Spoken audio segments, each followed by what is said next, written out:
Boa noite, queridos. Graça e paz. Nós recebemos esse desafio de, gentilmente, né? Bem gentilmente, recebemos o desafio de trazer uma palavra para compartilharmos nessa noite no culto de oração, dirigido pela UPA. E aí, a princípio, eu digo, ai meu Deus, né? Dá aquele nervoso, né? Dá aquele temor, mas o que o Senhor falou ao meu coração, eu resolvi trazer para a gente compartilhar. Na verdade, vai ser uma palavra devocional e eu queria compartilhar com quem estivesse aqui nessa noite, quem estivesse nos acompanhando de casa, alguns momentos de devocionais minhas, devocionais particulares, devocionais minhas, pessoais, que eu fiz ao longo desse tempo, né, desses meses, esse ano, em casa, minhas devocionais diárias, e aí eu resolvi trazer alguns momentos para que a gente pudesse compartilhar nessa noite. E aí tudo que a gente vai conversar, o que eu usei de roteiro para mim hoje, está aqui faz parte dessa devocional, desse livro de devocionais, Mães da Aliança. É um livro de devocional do pastor Arival Dias, que é dali da igreja de Pinheiros. E aí o Senhor tem me dado a graça e a bênção de poder, cada dia, fazer, é uma devocional diária, né? Cada dia poder compartilhar e aprender através dessas devocionais, chamado Mães da Aliança. E aí a gente vai conversar sobre elas nessa noite.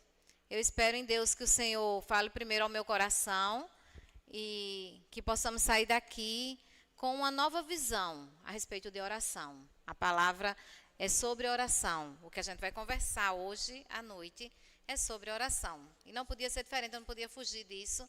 E o Senhor tem, a começar em mim, o Senhor tem me inquietado bastante. Deixa eu me organizar aqui. Esse púlpito é alto, eu tentei botar um salto para ficar mais alta, para poder não parecer tão menorzinha atrás do púlpito. Então, vamos lá. Primeiro, queridos, eu queria começar essa nossa conversa de hoje. Na verdade, será um compilado, vou dizer assim, é um resuminho de 4 momentos devocionais que fala sobre oração. E aí eu queria começar fazendo a gente pensar na bênção no presente que nós recebemos no... Não, prefiro assim, pode. Obrigada, Timóteo. Primeiro, o presente que a gente recebeu das mãos do Senhor, que é o privilégio, é o canal aberto que nós temos com o Senhor através da oração. A oração é um grande presente, um grande presente que a gente recebeu das mãos do Senhor. E a gente não pode desperdiçar isso, nem desvalorizar, nem esquecer disso. E aí, eu queria que a gente começasse nessa noite pensando. A gente já teve vários momentos de oração. Tivemos já aqui 3 momentos de oração. Um momento que a gente orou pedindo perdão pelos nossos pecados. Um momento que a gente orou em duplas uns pelos outros. E um momento que, como igreja, nós oramos juntos pelos pedidos que Ivandro trouxe aqui, que a gente chama de pedidos gerais. E aí eu queria que a gente nos levar agora a pensar na graça que é ter esse momento de oração. No dia em que Jesus morreu na cruz, vamos abrir aí as Bíblias de vocês, aplicativos, Bíblias e o que vocês tiverem aí, Bíblia física ou aplicativo, no livro de Mateus, capítulo 27, versos 50 e 51. Mateus 27, 50 e 51. E aí a UPA hoje vai trabalhar aqui comigo. Eu sei que está sendo transmitido, é ruim quem está em casa não escuta, mas quem está em casa pega a sua Bíblia, abre lá e vê. E quem está aqui vai ouvir os adolescentes participando da leitura com a gente. E eu queria pedir para algum dos meus adolescentes pudessem fazer a leitura. Se ninguém se pronunciar, eu vou pedir. Mateus 27, a gente vai ler 50 e 51. Vai, João, com uma voz bem bonita, bem forte. Isso.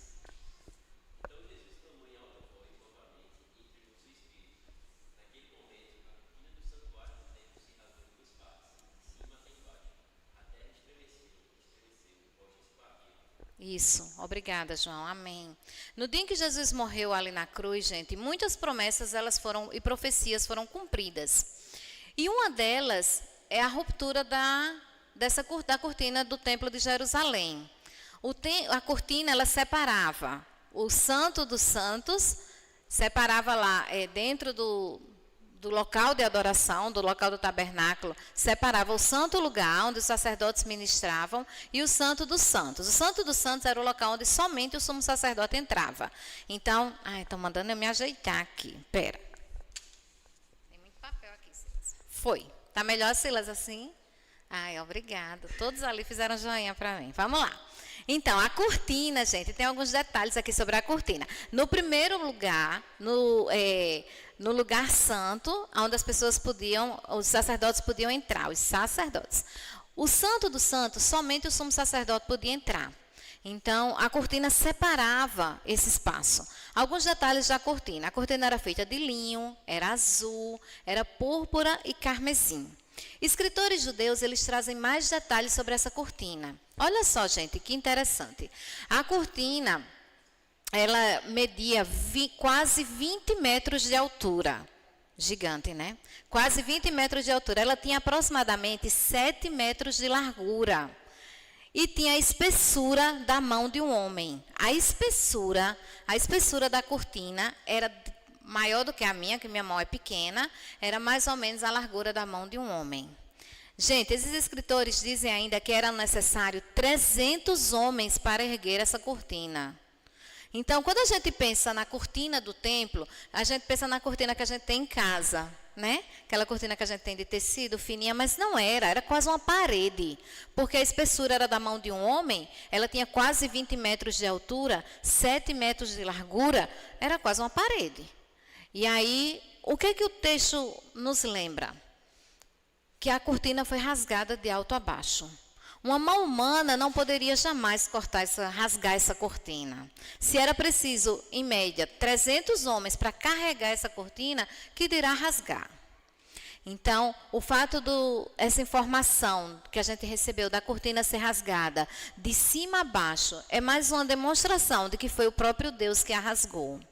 Precisava ser uma mão divina para rasgá-la, e foi o próprio Deus. E na hora em que aconteceu isso, gente, o caminho foi aberto. O caminho entre nós, entre o seu povo e entre o Senhor. Agora a gente pode entrar no Santo dos Santos, na presença de Deus, e a gente pode levar as nossas orações, os nossos pedidos ao Senhor. O ato de Jesus se tornou uma âncora firme. A morte de Jesus lá na cruz se tornou uma âncora firme e segura para a nossa alma. E agora nós podemos, com ousadia, intrepidez e sem temor, poder chegar à presença do Senhor. Nós podemos nos aproximar do trono da graça. E aí eu queria a primeira pergunta para a gente pensar. Quantas vezes a gente tem desperdiçado esse privilégio?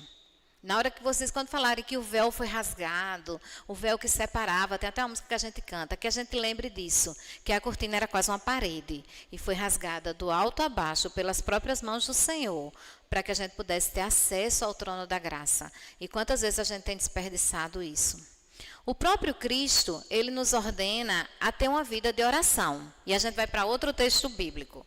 Deixa eu marcar aqui, a gente vai para outro texto bíblico e agora a gente vai falar sobre isso, sobre a ordem que o Senhor, o próprio Cristo, Ele mesmo, deixou a ordenança para que a gente possa usar dessa arma, que a gente possa nos apropriar e usar da arma da oração. Vamos lá, para o Evangelho, texto de Marcos, capítulo 11, verso 24. O próprio Cristo, Ele nos manda orar. Quem vai? Está ali na projeção, mas quem quer ler?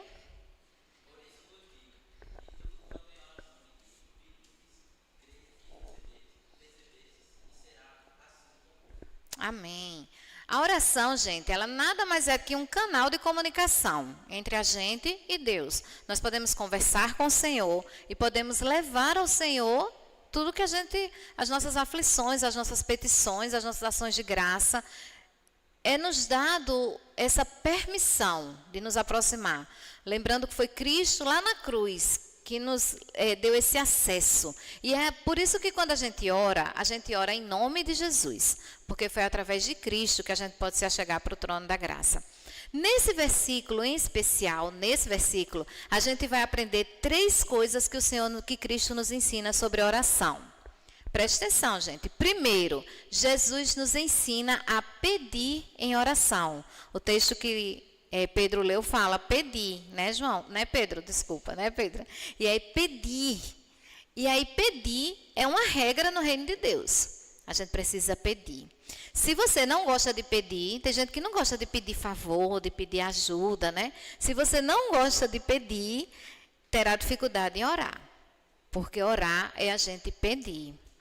Orar, quando a gente ora, quando a gente pede ao Senhor, revela que a gente é insuficiente, revela a nossa insuficiência, revela a nossa impotência e a nossa incapacidade.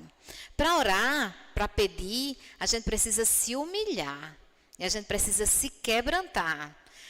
A gente precisa pedir ao Senhor que quebre nosso orgulho. A gente precisa ir realmente vazio de orgulho e todo miudinho e pianinho, né? A oração é uma declaração de pobreza, é uma declaração de dependência. Senhor, eu preciso de ti, sem ti eu nada posso fazer. E aí Jesus, ele deixa essa ordenança aí, peça, busque, bata, vá atrás. Amanda abriu o culto hoje dizendo, se o meu povo se humilhar, orar, me buscar e se humilhar, faz parte da oração. É a gente declarar nossa dependência ao Senhor. Primeiro lugar foi isso. Jesus nos ensinou que a gente precisa pedir. E pedir é um sinal de humilhação, de dependência. Em segundo lugar, nesse versículo aí, Jesus nos ensina que os limites do pedido. Ele fala assim, tudo quanto em oração pedirdes. O limite aí é indicado pelo tudo. Tudo é o que? É limitado ou ilimitado? Ilimitado. Boa, Pedro. Acertou. É ilimitado. Então, nós podemos pedir qualquer coisa, desde que seja lícito, claro. Mas a gente às vezes acha que é pequeno demais aquele pedido. Ai, Senhor, aquilo ali que eu quero pedir é pequeno demais. Não, eu não vou incomodar Deus. Tem até isso, né? O povo aí fora fala, não vou incomodar Deus. Mas não existe limites. A gente pode colocar tudo diante do Senhor e pedir tudo. É importante ir com o coração quebrantado. Segundo ponto, não há limites para os nossos pedidos ao Senhor. E terceiro ponto, o Senhor nos dá a garantia de que crendo, Ele irá nos ouvir. A fé, ela leva a certeza de que a nossa oração será ouvida pelo Senhor. Orar, quando a gente ora em conformidade com a vontade de Deus, a gente pode ter certeza de que o Senhor, em algum momento e de alguma forma, Ele vai responder. Quando a gente pede para que o Senhor alinhe o nosso coração à vontade dEle, as nossas vontades à vontade dEle. É difícil? É, mas é possível. É possível, o Senhor vai conduzir o nosso coração a isso. E aí Ele vai responder de acordo com a vontade, de acordo com o querer dEle. E o que é que pode ser empecilho para as nossas orações? A gente vai agora um pouquinho para o Antigo Testamento. O que é que pode ser empecilho para as suas orações, para as minhas orações, para as nossas orações? Vamos ver um escritor dos Salmos que falou muito em oração. Vamos para Salmos. Quem será que falou muito em oração? Davi. Eu vi. Davi.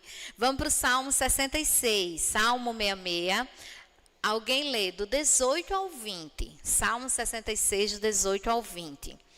O que será que pode ser empecilho para a nossa oração? Se a gente já entendeu que Cristo abriu o caminho, está aberto, o véu foi rasgado, a gente tem acesso ao trono da graça. Se a gente já entendeu que Cristo deixou a ordem para que a gente possa e que a gente deve orar, que não há limites, que eu posso levar tudo.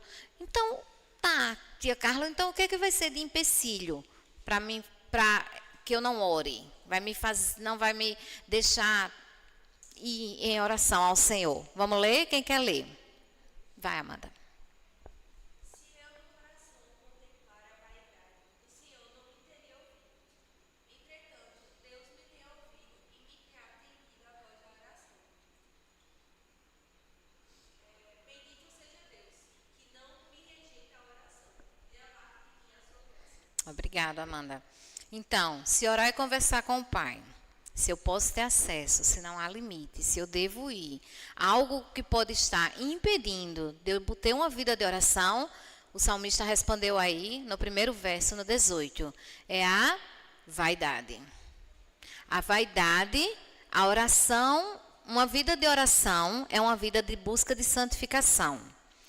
O coração vaidoso é um coração cheio de orgulho. É um coração que não se quebranta. É um coração que não se humilha. Esse coração não vai orar. Não vai buscar uma vida de oração. E aí, o coração puro e quebrantado pode ter certeza de que pode chegar ao trono da graça do Senhor e vai ser ouvido. Então, o empecilho à nossa oração é quando nosso coração está cheio de orgulho e de vaidade, que é diferente, é o contrário do coração quebrantado e de um coração contrito. Deus, ele responde a nossa oração, como eu já disse. Mas ele quer que a gente vá buscar. Ele quer que a gente vá bater. E se o nosso coração está lá cheio de orgulho, está se achando demais, está achando que é capaz de resolver suas coisas sozinhos, a gente não vai buscar o Senhor em oração. Então, nós devemos pedir sim, com um coração humilde, bem quebrantado, para que o Senhor nos dê. Tire de nós toda a vaidade, como o salmista falou, e a gente possa nos achegar ao trono da graça. O missionário chamado Jim Elliot, que é o esposo de Elizabeth Elliot, ele diz assim, ele tem uma frase que eu marquei aqui que eu gosto demais. Ele disse assim: Deus ainda está no trono, nós ainda estamos aos seus pés, e entre nós há apenas a distância de um joelho. Então, entre nós e Deus, não existe mais a cortina que pesava tantos toneladas, que precisava tantos homens, não existe mais nada disso. A distância entre nós e Deus é apenas de um joelho. É a gente se quebrantar, se ajoelhar e clamar ao Senhor. Então, se a gente já entendeu isso tudo, se a gente sabe que a gente tem a quem clamar, se a gente pode a qualquer momento estar buscando a esse Deus, a gente já entendeu qual é o empecilho para isso, para uma vida de oração. É quando a gente tem um coração orgulhoso. Quando o coração está cheio demais de si e pouco demais do Senhor. Aí a gente não vai ter uma vida de oração, não. A gente já entendeu tudo isso. A gente precisa entender as respostas que o Senhor vai nos dar. Que responder, o Senhor vai responder. Às vezes o Senhor responde sim, às vezes o Senhor responde não, e às vezes o Senhor responde o quê? Espere. E quando o Senhor nos coloca numa sala de espera, vamos para os Salmos de novo, vamos seguir aí no Salmo. Salmos 39, verso 7. 39, 7.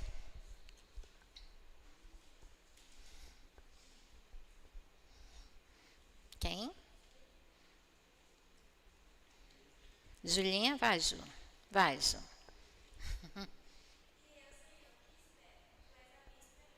Isso, e eu, Senhor, o que espero? Esperar é contrário à natureza humana. A gente não gosta de esperar. E a gente está cada vez mais imediatista, né? Essa geração aqui da frente é que é imediatista mesmo. Querem respostas rápidas, instantâneas, está cada vez mais rápido, né? E aí a gente não gosta de esperar, é contrário à nossa natureza. A gente não gosta... quem aqui não já passou pela experiência de esperar na sala de um consultório médico e esperar e o médico chegar super atrasado e vez você perder lá um tempão? Ou esperar alguém que marcou com você e a pessoa se atrasou e você esperou. A gente não gosta de esperar, né? No conceito bíblico, esperar chama-se esperança, o ato de esperar chama-se esperança, e esperança em alguém. Esperança em Deus. Davi, nesse salmo, nesse versículo que Julinha leu, ele se encontra numa sala de espera espiritual. Ele está aí cheio de dificuldade. E ele diz: em quem espero, Senhor? Espero só em Ti. Quantas vezes a gente também, quando a gente está no meio do... Eu gosto de dizer que a gente está no meio do olho do furacão, às vezes, né? Está tudo voando e tudo se acabando ao nosso lado, ao nosso redor. Está caindo tudo. E aí a gente quer que o Senhor responda rápido. E aí a gente clama ao Senhor e a gente quer ser atendido rápido, porque, Senhor, eu estou desesperada e eu tenho pressa. E aí a gente diz: até quando, Senhor? Mas existe bênção. A bênção do Senhor, ela continua na sala de espera. A bênção do Senhor para aqueles que esperam no Senhor. Quando a resposta é espere, é que os propósitos do Senhor são muito mais altos do que os nossos. A gente tem a certeza de que aqueles que esperam no Senhor terão suas forças o quê? Renovadas. Essa já é uma certeza que a gente tem. Então, esperar, a sala de espera do Senhor também é sala de bênção. É sala que a gente pode estar sendo visitado pelo Senhor, cuidado pelo Senhor, está nos braços do Senhor, acalentados pelo Senhor, esperando, porque os propósitos do Senhor, eles são muito mais altos do que os nossos. E aí existem 3 propósitos, no mínimo, para o Senhor nos colocar numa sala de espera. Quando Deus nos coloca em sala de espera, tem no mínimo esses 3. Primeiro, é nos tornar totalmente dependentes dEle. O Senhor vai colocar a gente na sala de espera. Primeiro, é para nos tornar totalmente dependente deles. Segundo, para nos levar a tê-lo como nossa única fonte de provisão. O Senhor colocou a gente na sala de espera para nos fazer entender que Ele é nossa única fonte de provisão. E terceiro, eu só queria levantar esses 3 aqui. Tem muito mais, mas eu queria levantar esses 3. E terceiro, o terceiro e último propósito que eu queria trazer hoje é que o Senhor tem coisas muito maiores e muito melhores para nos dar do que aquele que a gente pode estar buscando. Se o Senhor nos colocou numa sala de espera, no mínimo, esses 3 propósitos Ele tem para a gente. Primeiro, nos levar a depender mais dEle. Segundo, nos fazer entender que Ele é a fonte da nossa provisão. Só Ele é a fonte da nossa provisão. E terceiro, nos fazer entender que os pensamentos dele são muito mais altos do que os nossos. E Ele tem coisas muito maiores e muito melhores para a gente. Enquanto você está na sala de espera, enquanto nós estamos na sala de espera do Senhor, o Senhor também espera de nós alguma coisa. Ele espera que a gente se arrependa, que a gente o adore, que a gente tenha um coração grato ao Senhor e que a gente o louve enquanto está na sala de espera. E aí é isso, que o Senhor, que a gente possa desfrutar da bênção da oração, que a gente possa desfrutar desse recurso, desse canal maravilhoso que o Senhor abriu para a gente, de estar diretamente ligado ao trono da graça. Lembrando, primeiro, a promessa foi cumprida, a cortina lá pesadona foi rasgada, do alto a baixo, para nos lembrar que foi o Senhor que rasgou. Segundo, o próprio Cristo, Ele nos manda ter uma vida de oração. Ele nos diz para a gente pedir, para a gente bater, é para a gente se humilhar, é para a gente reconhecer que a gente sozinho não consegue nada, que a gente precisa dEle. Terceiro, que o Senhor tire de nós, que a gente possa estar pedindo ao Senhor para tirar nosso coração, toda a vaidade do nosso coração, para que isso não seja empecilho, para a gente ter uma vida de oração, para que a gente possa se colocar humilhado e contrito diante do Senhor. Lembrando que não há limite, gente, para a oração. A gente pode pedir, desde que seja lícito, qualquer coisa ao Senhor, do maior ao menor. Nosso pedido do maior ao menor. E por último, se o Senhor está nos colocando numa sala de espera, vamos confiar. E vamos fazer isso que Ele colocou no final aqui. Que a gente, na sala de espera, a gente possa se arrepender dos nossos pecados, ter uma vida de gratidão, louvar o nome do Senhor, que Ele é a nossa única esperança. Que o Senhor nos abençoe a termos uma vida de oração que glorifique o seu nome, né? E aí eu queria pedir agora para a gente ficar todo mundo de pé, para a gente ter um momento de oração.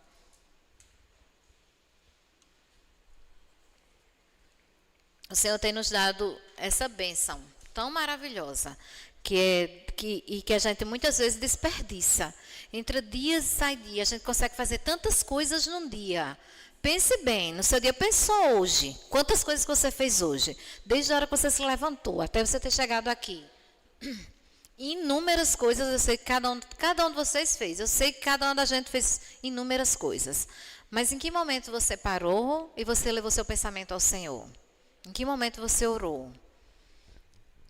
Esse acesso que a gente tem ao Pai pode ser em qualquer lugar, em qualquer hora, em qualquer momento da nossa vida. Então, pense aí, em que momento durante esse dia de hoje, cheio de atividades, você levou seu pensamento para o trono da graça e usufruiu da bênção, dessa graça, desse meio de graça, que é a oração. Vamos orar?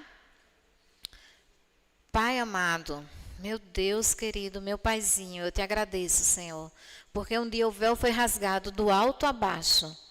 Porque não existe mais empecilho, Senhor, porque nós não precisamos mais de ninguém para ir até o trono da Tua graça. Nós podemos ir, Senhor, eu posso me achegar a Ti e me derramar aos Teus pés, me colocar diante de Ti, Senhor, e poder Te clamar, levar os meus fardos, levar as minhas aflições e confiar que Tu estás ouvindo as nossas orações. Senhor, muito obrigada.